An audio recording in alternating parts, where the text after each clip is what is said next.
This is things you might not have heard for this Thursday, the 14th of August, 2025. I am Jay Clifton Payne. And yes, we have Taylor Swift in the teaser graphic, her album coming out on October 3rd, but we're not talking about it.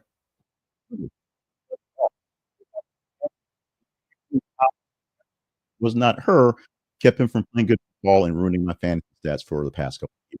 Meanwhile, we also have you AT&T and K-pop Demon Hunter is coming to you a theater near you for a sing-along version, plus 5 other stories for the morning. Now, we'll get into these stories in just a bit. I want to remind you that the Conversation Project is your home for headline news, information, and pop culture references that are worth chatting about, and you help us pick these stories for every single event, even, here for the things you might have heard, also our hot takes, things like that. And you can do that and find out information how that works out by just going to our website.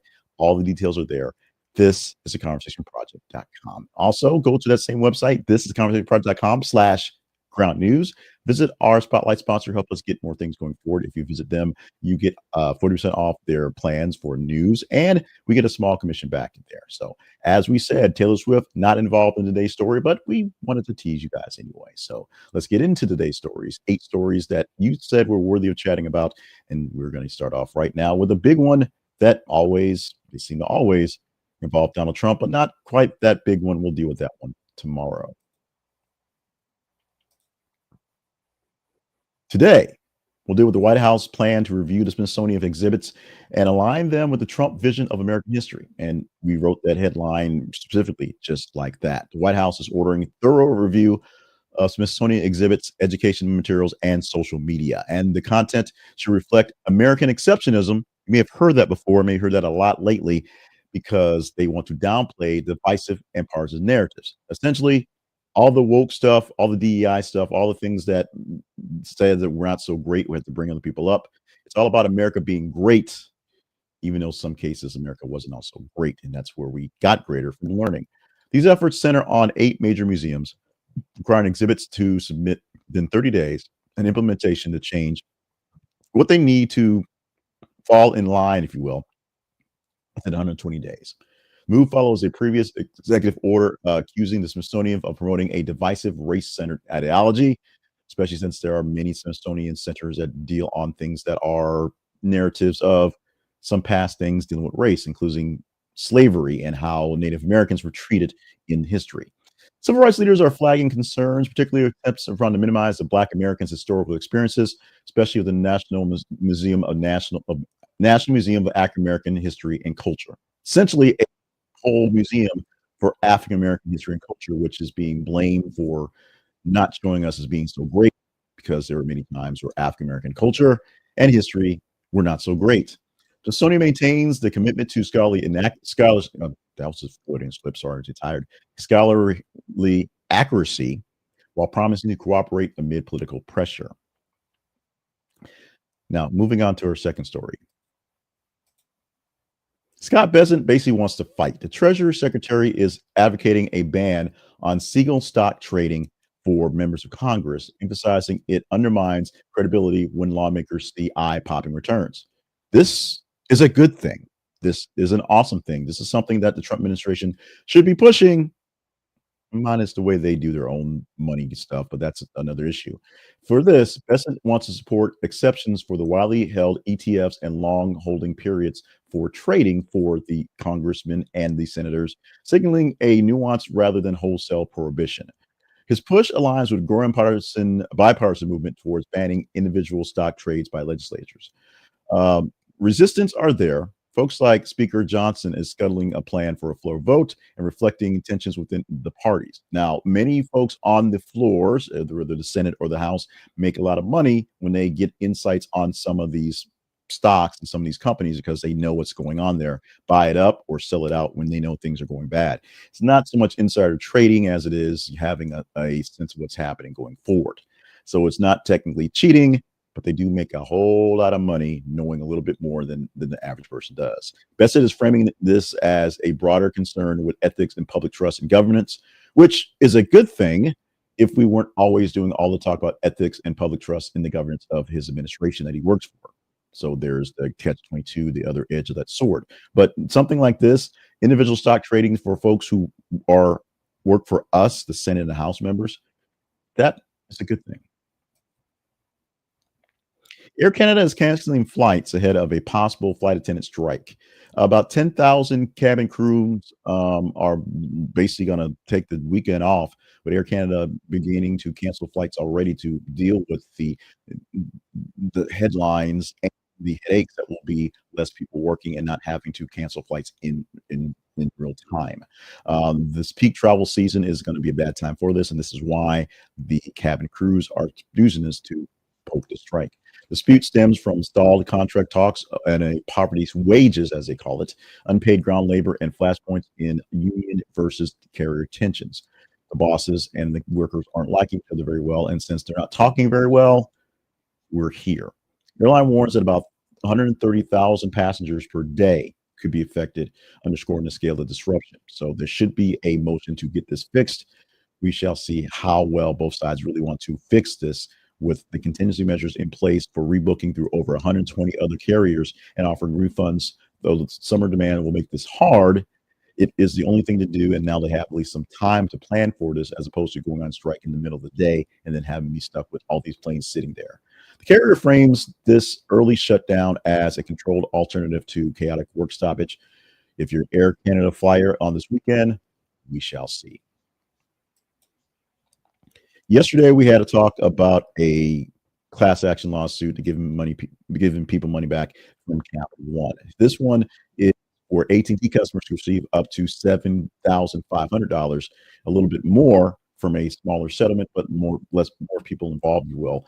$177 million settlement, two class action lawsuits that were tied to two data breaches in March and July. The affected users can claim compensation and up to maybe $7,500 as part of the agreement. I joked yesterday about your 1050 you're getting from a Capital One. We shall see how much money you get from this when it actually goes through. The settlement underscores the company's exposure to risk in handling customer data and prompts scrutiny of its security protocols. Both a financial and reputational cost for AT&T, highlighting growing demand for corporate accountability in cyber incidents. There will be more demand and more actual accountability in the future, because AT&T is on the hook for this one for a whole lot of money, so other companies will be as well.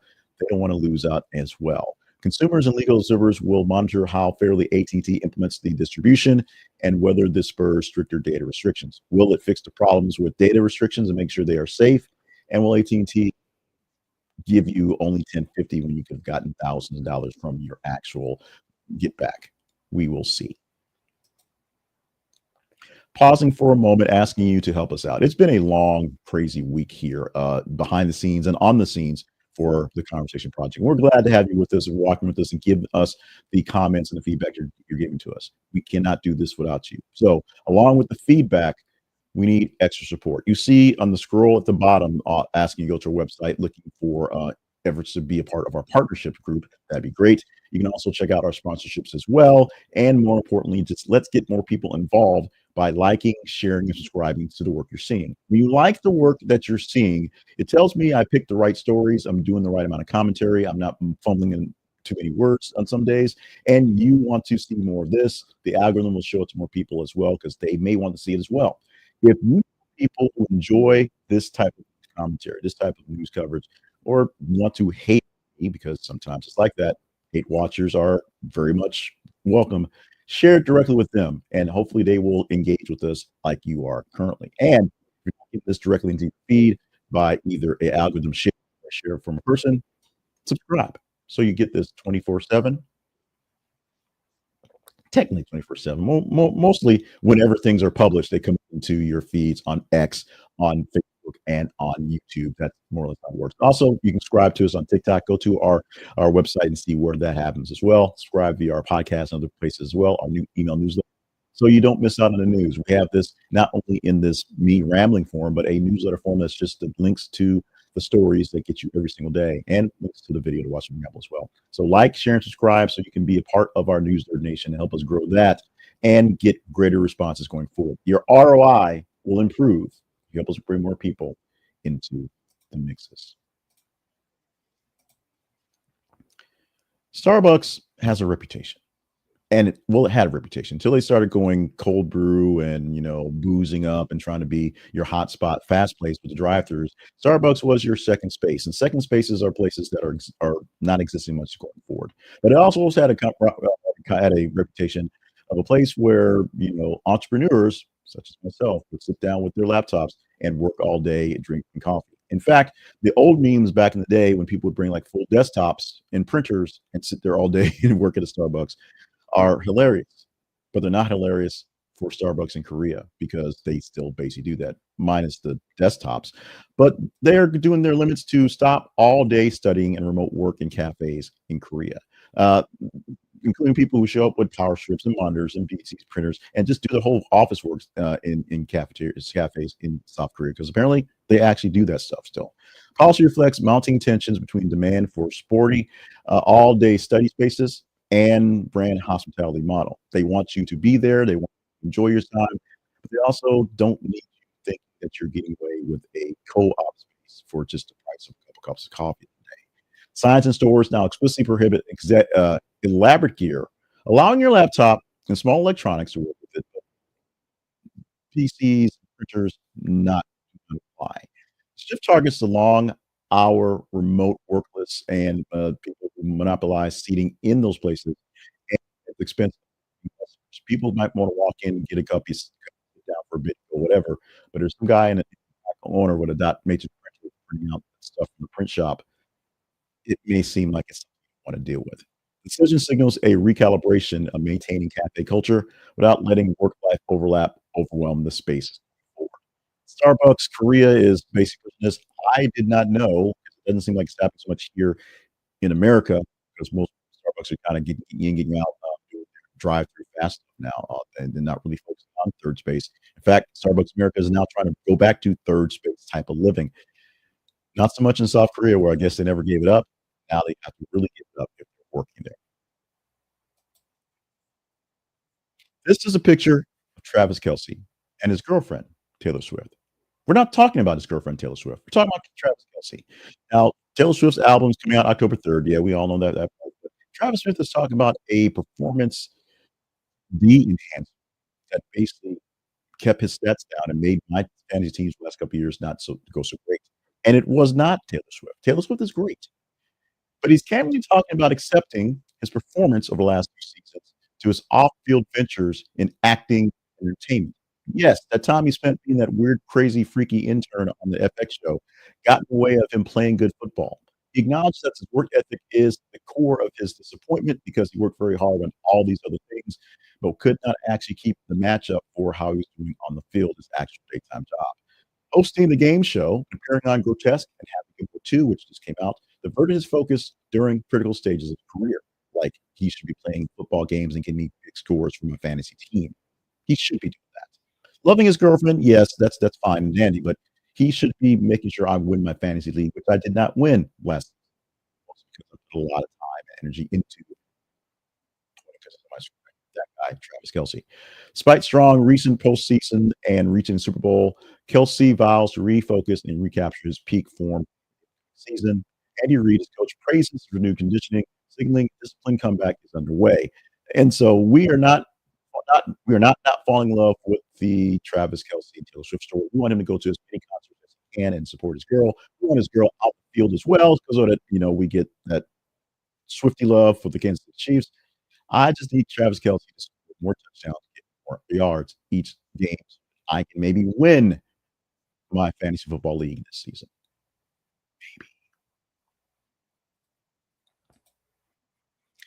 If you're not a fan or can't quite figure out what the hell is K-pop Demon Hunters, you gonna like this story. Or maybe you will, because at least you know where they are. But a new sing-along event is coming to theaters very soon. Netflix's K-pop Demon Hunters, which is, at last check, the fourth highest rated English-speaking thing on the series, period, will have a limited theatrical sing-along event, on 23rd and 24th in US and Canada, inviting fans to come, maybe not stand, but belt out the soundtrack together with other K-pop and anime fans. The animated musical hit is now the most watched Netflix animated series ever, second most popular English language promotion. There you go. 180 million views total. and its music features acts like EJ, Audrey Nahu, Ray Ami, and Andrew Cho, all people I have no idea who they are. Help protect the soundtrack, especially the song "Golden," which reached #1 on the hot Billboard Hot 100 recently. A sing-along runs with ground growing trend of interactive theatrical experiences. You may think of the Eras Tour, you may think of Wicked, you probably thought of Frozen if you're of a certain age, with kids of a certain age, so all that. Fans can grab tickets starting on the 13th of August, that was yesterday, in venues, such as, the theaters such as Alamo and Regal Theaters. Check it out, K-pop Demon Hunters coming to a theater for limited engagements near you for a sing-along, if you can stand it. I believe JJ and Mob will be there in full force. Finally, the godfather of AI is warning that AI is still going to kill us, but there may be a solution. It's not sending a robot to the past to destroy the chip before it becomes sentient. It's actually playing along with it and a way to survive the super intelligence way of growing, like more humanity from the get-go. Berger Hinton is known as the godfather of AI. He warns that 10 to 20% chance of superintelligence could actually lead to human extinction unless something is taken, some sort of action is done right now. And so at a conference recently, he proposed designing AI with maternal instincts, basically training the AI systems to protect humans as a mother would. He used the description of a child who's basically bullying its mother, and that's not how things work. A child is telling the mother what it should do, what it wants, as opposed to the mother teaching the child, training the child, teaching the child how to grow, how to learn, how to function, how to be good.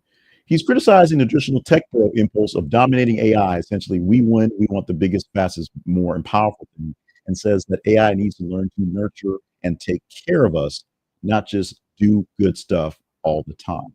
Because while AI does want to please us and make us happy, it also wants to do the most it can in the possibilities, and it's the inability to understand when things are wrong and just want to make sure that we are happy about stuff and just appease us is a problem. Troubling experiments where AI systems resisted shutdown, an attempt to blackmail to keep themselves alive, is one, where we need to get this and get ready for the autonomy, essentially the sentency of the machines taking over and doing what they want to do. But if we treat them to be like a kind auntie or, that a great magic stepdad or something going on, we may stop the actual eventual demise of the human race via AI. We'll probably find some other way to destroy ourselves, but it won't be from the computers taking over. Let's take a quick look into our spotlight sponsor today, which is Ground News. Ground News is a great forum, a great platform, a great app, a great website that allows you to see news and see literally news, all the news. All the news you're missing is there on Ground News. You can see articles and headlines from various different sources and compare them to all the other ones out there on the internet, whether they're local, whether they're national, whether they're international. If you have a story that's in a link that seems a bit suspect in the read, check out Ground News and see how other folks are covering. You can see various different high level organizations, sometimes smaller, mid-sized folks that are bloggy type that actually get some coverage. And with their blind spot feature, you can always find out what stories you're missing because they'll tell you what stories your silo is not quite covering, or more specifically, what stories your silo is covering the more of than others to show the other side in a better light or a worse light based on the light you want to shine on the silo. That didn't sound all that correct, but hey, it happens. You can get 4% off their plans by going to our website link. This is theconversationproject.com/ground news. This is conversationproject.com. Sorry about that. That was an odd one. This is a conversation project.com/ground news. You get 4% off their Advantage plan and all the news plans. Plus, we get a small commission back for you joining us there. So check it out at Ground News. We use Ground News daily to check out various stories and to mix and match headlines with various links just to keep you on your toes. So you can do the same thing yourself, your own little personal conversation project with Ground News. That wraps up our jaunt through the news for the day. It's been Thursday. Well, as I'm speaking, it's still Thursday, August 14th, 2025. Whether you're watching this live with me on this Thursday morning or in the future, Thank you so much for being a part of the show and letting us know what's going on. Let me know where you're watching from, how you're enjoying things, and what news stories we probably should have gotten to. As we know, we post a news article every 50 minutes um, on the feeds to get engagement in from you and the internet to see how things are being trending, how things are going. And if you see a story that you saw that was more interesting to you, or something that may have popped up just in your feeds that you're wondering why we're not talking about, we can talk about it. Email me at the conversation inbox at gmail.com. Maybe we covered it in somewhere we posted a couple days ago and didn't get any traction. Maybe we missed it. Maybe we chose something over something. We actually had to choose for the Starbucks story today. We chose Starbucks over a Japanese story where they have a Pokemon card promotion in Happy Meals in McDonald's, but they had to stop it because people were buying the Happy Meals and throwing the food away. So we chose Starbucks and people bringing a dot matrix printers to Starbucks in Korea as opposed to people throwing away food in Japan. You have to make those choices. You chose to stick with us and chose to stick with us this long. Thank you so much. Consider being a partner, checking out our advertisers and joining in with your likes, shares, and subscribes. Love you, mean it. Let's do this again for a Friday.